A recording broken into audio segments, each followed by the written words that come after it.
Bien-aimé du Père, que la grâce et que la gloire reviennent pour toujours à Papa Adonai et que son nom soit et demeure pour toujours magnifié au siècle des siècles. Je me réjouis en ces instants de communier avec toi dans la présence de notre Dieu pour recevoir ce qu'il a prévu pour nous au travers de sa parole de vie. Car la parole nous donne des davantage édifiés et fortifiés. La parole nous donne d'être en contact avec le Père et d'entendre toujours ce qu'il a prévu pour nous. Lorsque tu prends la parole de Dieu et que tu l'ouvres, simplement tu dis à Papa, me voici, je suis à toi, je suis de tout oui, Père, je t'écoute, parle-moi. Enseigne-moi, révèle-moi les choses cachées, révèle-moi les prophéties à venir. Dis-moi ce qui sera de ce monde, de la destinée de l'homme. Comment vois-tu, Seigneur, les choses quand on parle de conflits, de guerres dans tel pays, de catastrophes naturelles, quand on prend l'actualité dans les journaux, à la télé, dans les infos, sur les réseaux sociaux et partout ailleurs? Seigneur, qu'en penses-tu? Quel est ton point de vue de tout cela? Par rapport à ma vie chrétienne, comment puis-je davantage m'améliorer?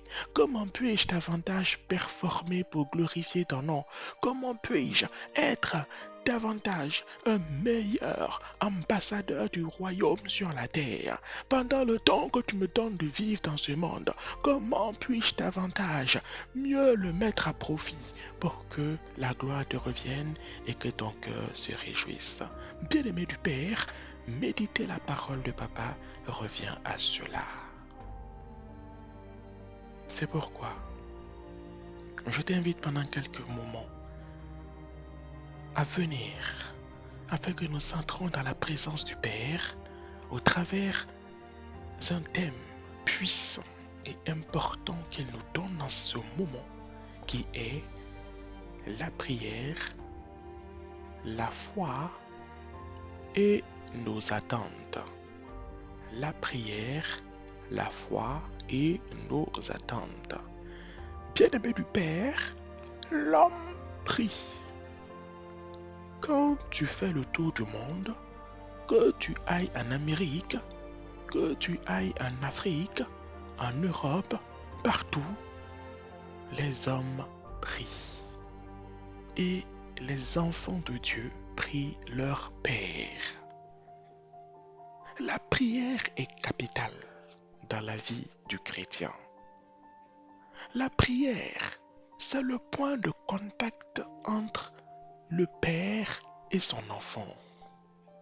De la même manière que dans une maison, chaque matin, les enfants prennent soin de saluer le papa. De la même manière, le chrétien, chaque jour par la grâce de son Père, cherche toujours à voir le visage de son papa avant de quitter la maison. De la même manière que le papa cherche toujours à prendre soin des enfants, il cherche toujours à savoir comment vont les enfants, à tel point que le papa va souvent même dans la chambre de l'enfant en pleine nuit, pendant que l'enfant dort, pour voir si tout se passe bien, pour voir si l'enfant dort en paix, pour voir si les fenêtres ont été bien fermées dans la chambre et qu'il n'y ait pas de courant d'air qui puisse faire prendre froid à l'enfant ou que la pluie qui tombe dehors n'entre pas et ne mouille l'enfant dans son sommeil. Dieu prend soin de toi comme de moi, bien-aimé du Père.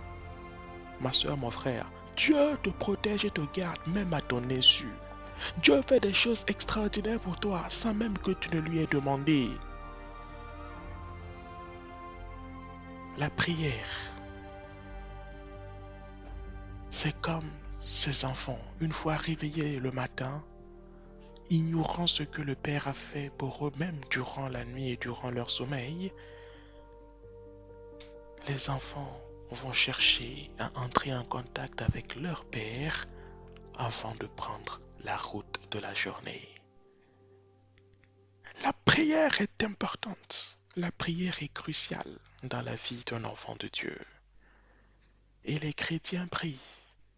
Les chrétiens invoquent le Père. Les chrétiens adorent et prient le Père. Et la prière efficace, c'est la prière qui fonctionne par la foi. La foi, c'est la croyance, mon frère, ma soeur, que ce que tu as demandé à papa, papa va te l'accorder. Le Père lui-même te dit, prie par la foi. Car c'est au travers de la foi que tu lui montres que tu lui fais confiance.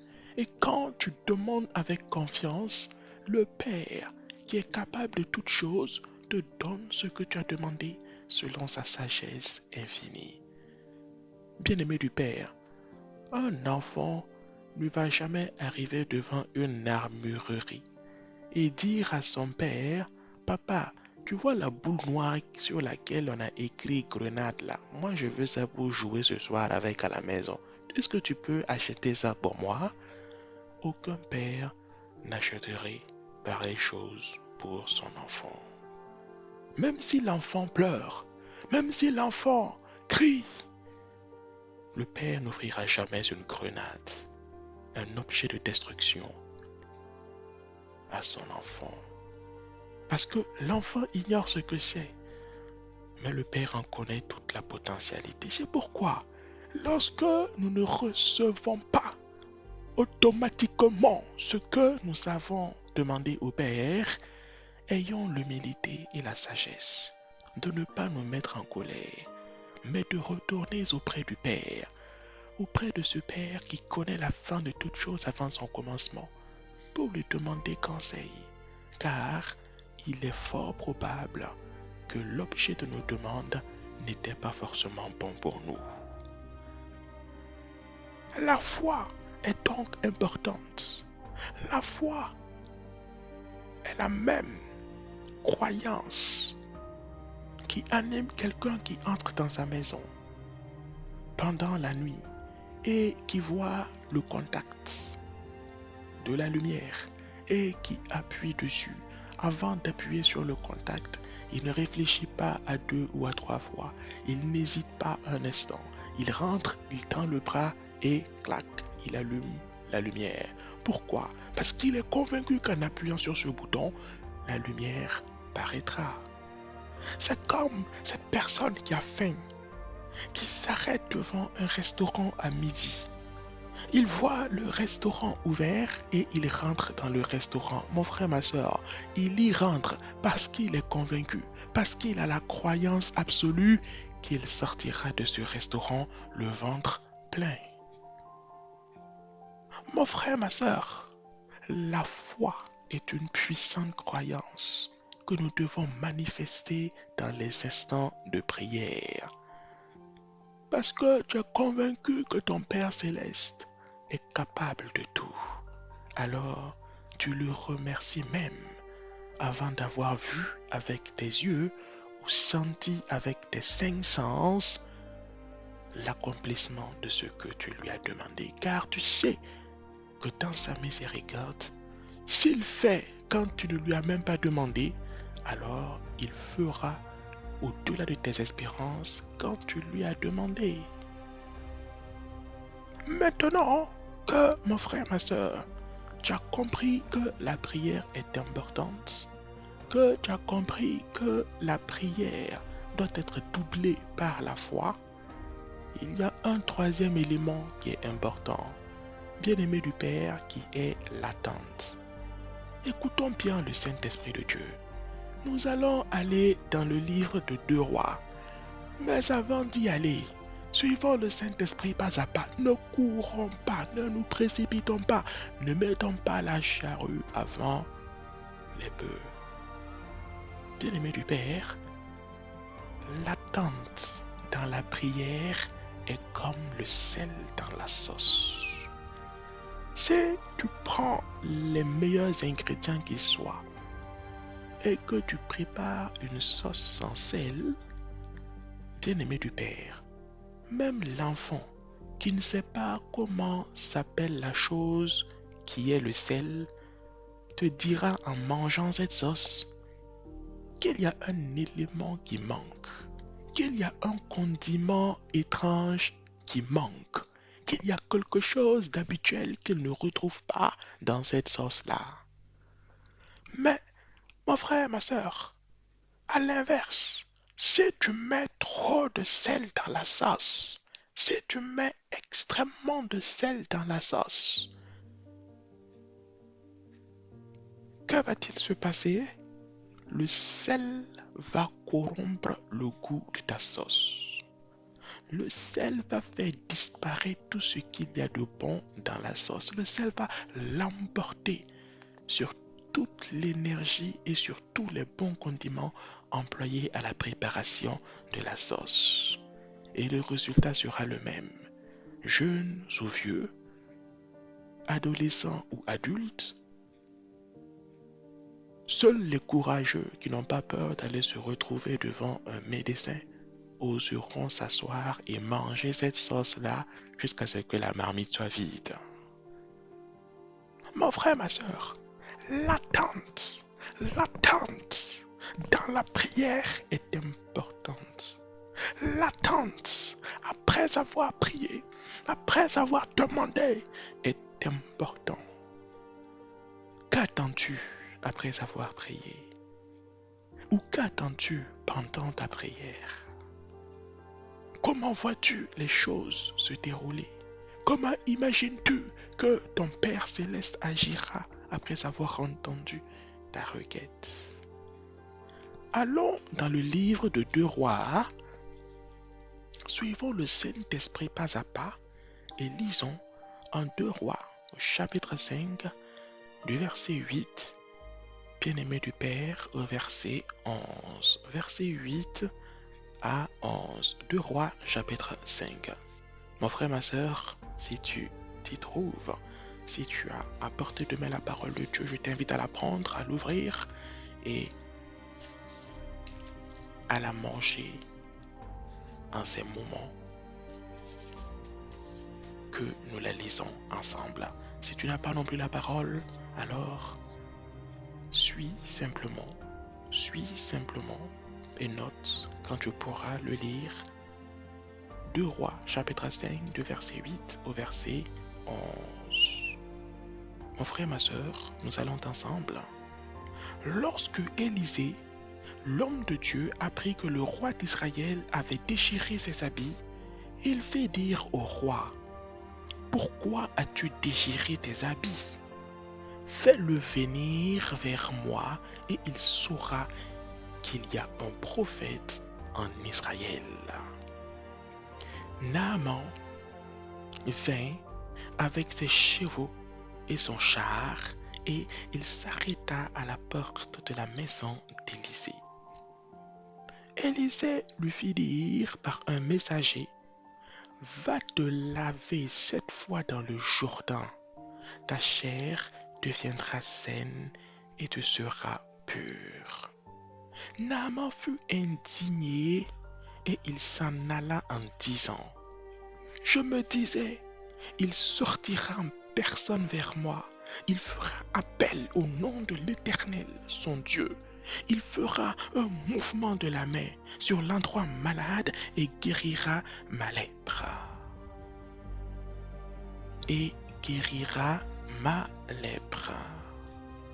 Mon frère, ma soeur, l'homme Naaman, qui était un homme important, qui était un homme importantissime auprès du roi de Syrie, est venu en Israël parce qu'il a appris qu'il y avait un homme de Dieu qui pouvait, par la puissance de l'Éternel, le guérir de la lèpre. La lèpre était une maladie terrible à cette époque, bien-aimé du Père. Naaman sur la route qui menait à la maison d'Élisée était tout heureux. Naaman était joyeux en allant chez Élisée. Pourquoi? Parce que Naaman était convaincu dans son cœur qu'après avoir vu Élisée, il serait guéri. Il s'approche de la maison d'Élisée pendant que son cœur bat beaucoup, un cœur qui bat de joie et de bonheur. Il se disait: je vais arriver. L'homme de Dieu va me recevoir. Il va sortir devant moi. Il va faire ya, il va faire yo, il va gesticuler comme ça, il va soulever sa main comme ça, il va me toucher ici, il va faire ceci et cela, il va invoquer l'Éternel. Oh, oh, Éternel, Dieu d'Israël. Et en même temps, je serai guéri. Naaman tout heureux arrive devant la porte d'Élisée. Premièrement, Élisée ne le fait pas rentrer dans la cour. Ah, l'homme l'a dit, mais c'est étrange, hein? Ça fait quelques minutes qu'on est devant sa porte. Il ne nous fait même pas entrer dedans. Deuxièmement, il voit quelqu'un qui vient à sa rencontre. Il dit, ah ah, il voulait en fait sortir pour me rencontrer. Il dit, ah, Élisée, bienvenue. Le monsieur qui vient lui dit, ah, je ne suis pas Élisée. Monsieur Naaman, je suis le messager d'Élisée.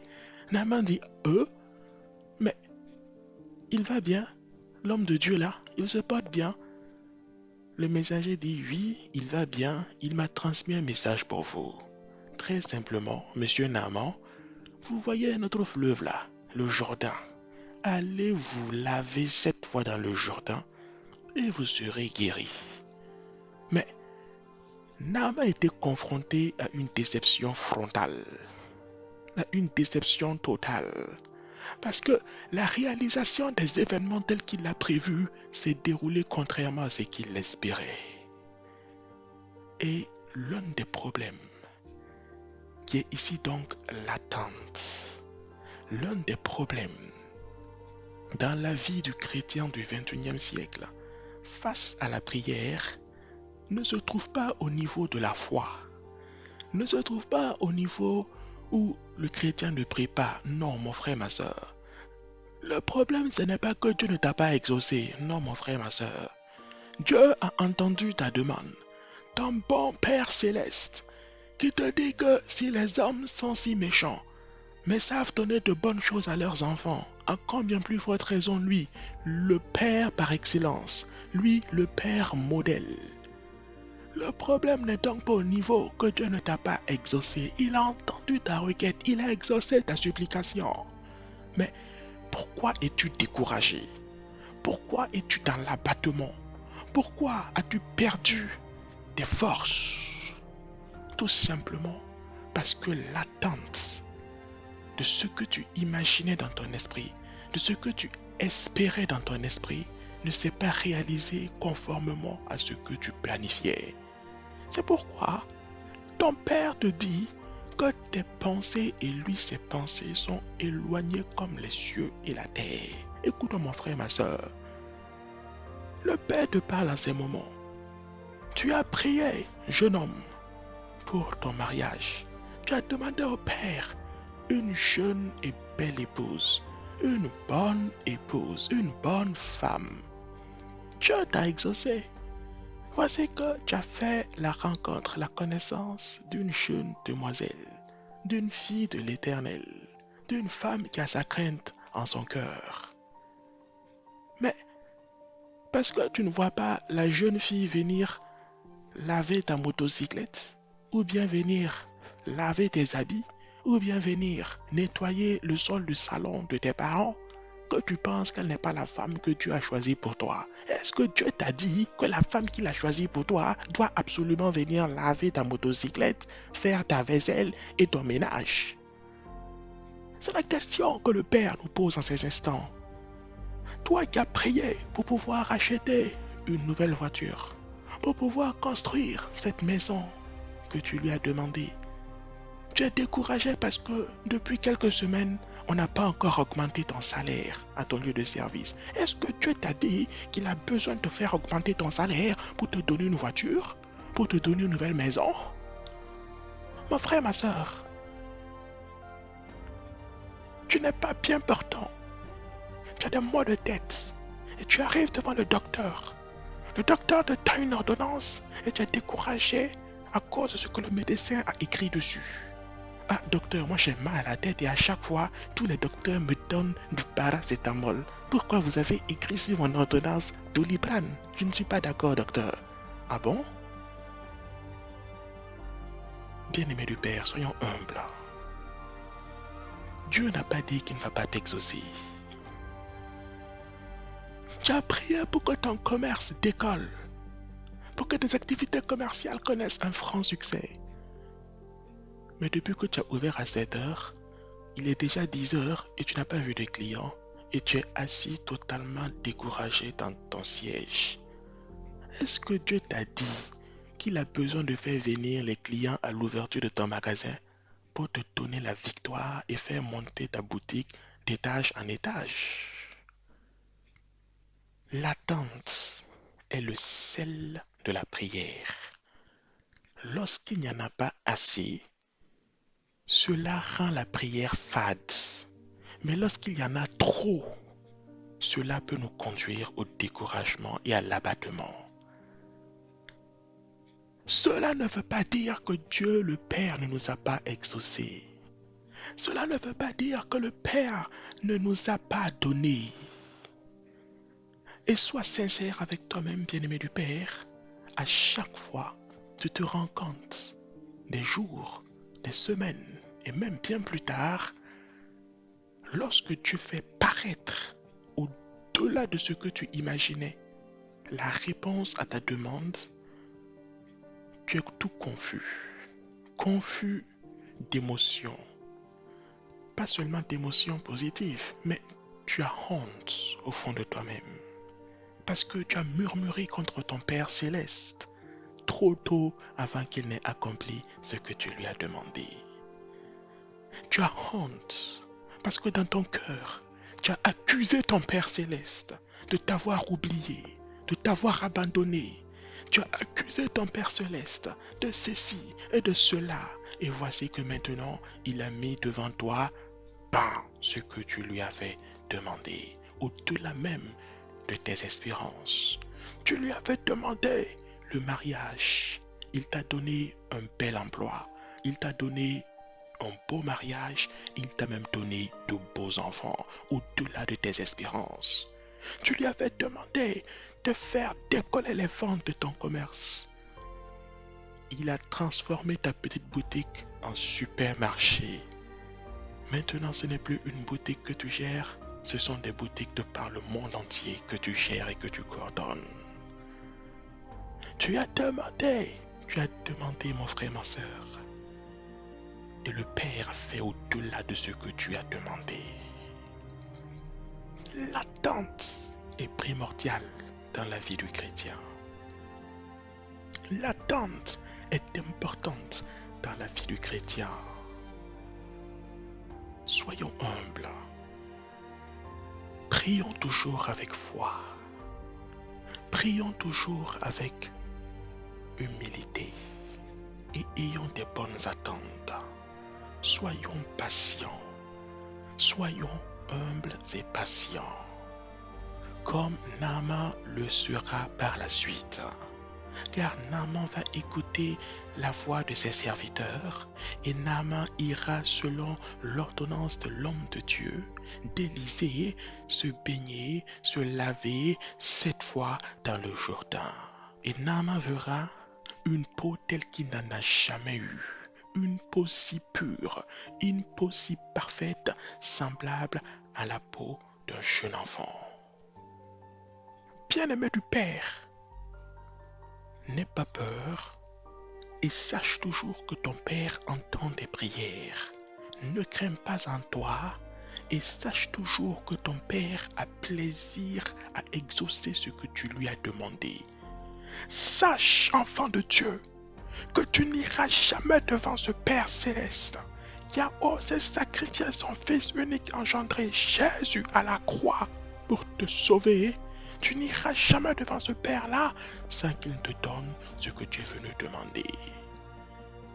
Mon frère, ma soeur, quand tu as compris ça, tes prières de supplication diminuent et tes prières de remerciement explosent. Parce que tu ne vas même plus passer le temps à demander, mais tu vas demander pendant un peu de temps et remercier pendant longtemps. Parce que tu as confiance en lui, parce que tu as foi en lui, parce que tu sais que même si ses œuvres ne seront pas conformes à ce que tu imaginais, à ce que tu attendais dans ton esprit, à ce que tu pensais au centre de ton cœur et de ta tête, ton Père qui connaît tout, ton Père qui voit tout, a décidé de ne pas agir comme toi tu le pensais, mais d'agir mieux que toi tu ne le pensais, d'agir mieux que toi tu l'attendais, d'agir mieux que toi tu ne l'espérais. Oui, parce qu'il est Dieu, parce qu'il est roi, parce qu'il est Seigneur des Seigneurs, et parce qu'il est ton Père qui t'aime. Voici, ma soeur, mon frère, ce que le Père avait prévu pour toi en ces instants. Voici ce que le Père avait choisi pour toi en ces moments au travers de ce thème et au travers de ce passage. N'aie donc pas peur, ne tremble pas, ne t'effraie pas, et garde toujours confiance et foi et aie toujours de bonnes attentes à l'égard de ton Papa, de ton Père céleste. Bien-aimé du Père, béni soit le Père, béni soit le Fils et béni soit le Saint-Esprit. Que le Père te bénisse davantage, qu'il t'élève et qu'il te fortifie davantage. Que le Père te fasse luire et croître davantage dans ses voies et dans son amour. Père, sois et demeure pour toujours exaltés et adorés, et permets-nous encore de nous retrouver dans ta sainte présence pour recevoir les secrets de ton cœur et les enseignements que tu as prévus pour nous. Père, que nos vies aillent toujours de l'avant dans tes voies et ne cesse de réjouir ton cœur paternel. Oh, adorable Père, béni sois-tu d'éternité en éternité, au nom de Jésus-Christ de Nazareth. Amen.